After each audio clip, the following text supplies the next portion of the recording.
And even tonight, one of the most successful entrepreneurs in the country is Donald Trump. He's been an outspoken critic of President Obama's economic policies, including Obamacare. Mr. Trump joins us now from Midtown Manhattan. So how many jobs do your businesses provide? Many thousands, over 10,000, and it's a lot. And I know all about Obamacare. I also know about good health care.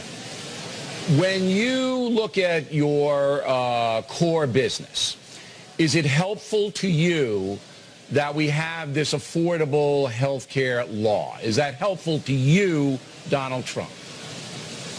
Well, I take a lot of really good care of my employees. I pay them a lot, and I take good health care. They get great health care.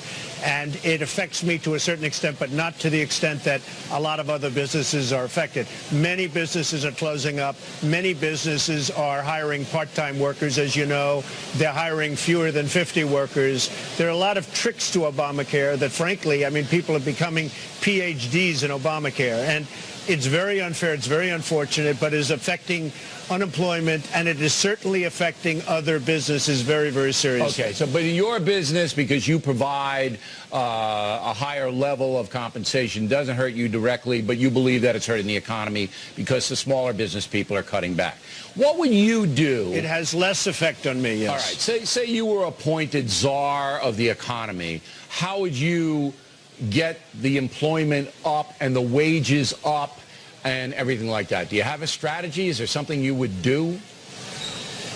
Well, I certainly would. I mean, there are a lot of strategies, but if you look at what's going on with China and other countries, they're making our product. They're doing everything. They're making what we sell. They're making a lot of things. Now they're going to start their own airplane companies to compete with Boeing. We send our cars. We send everything over there. They take them. And by the way, these companies are signing agreements that they have to give away their technology to China. Otherwise, you can't do business in China. China charges taxes to these companies that do business in China. So we have to get back to China. And it's not only China. It's China and other countries. It's also OPEC. If you look at what's going on, there's so much oil, there's so much energy around, and yet it doesn't go down. It's setting up new records, and it's setting new records. OPEC is laughing at us. How stupid we are, Bill. How stupid we are. So you have to attack China and other countries economically. You have to go back to making product. Our real unemployment number is much higher than the 7.5%. They have 7.5. It's probably 17 or 18%. Yeah, people have stopped looking for work. Okay. Yeah, and that's what I pretty much said in my talking points memo. The weak economy here and the huge debt is robbing our power.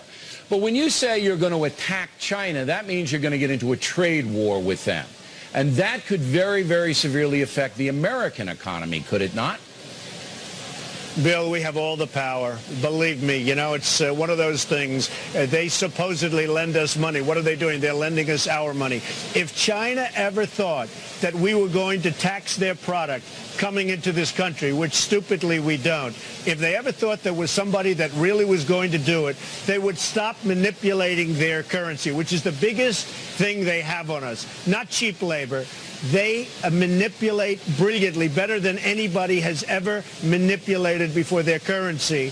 And if they'd stop doing that, we would be able to compete with China in terms of manufacturing. They don't believe that we're serious. Let me dumb it down. When they manipulate their currency, that means they get more dollars and we get less dollars because their money's not worth anything in the open market. All right, now another subject here. It costs us a lot more to manufacture our goods. Right. Another subject, just for a minute here. It's a woman named Sheena Monin. I guess she was Miss Pennsylvania, and she was in your Miss Universe contest.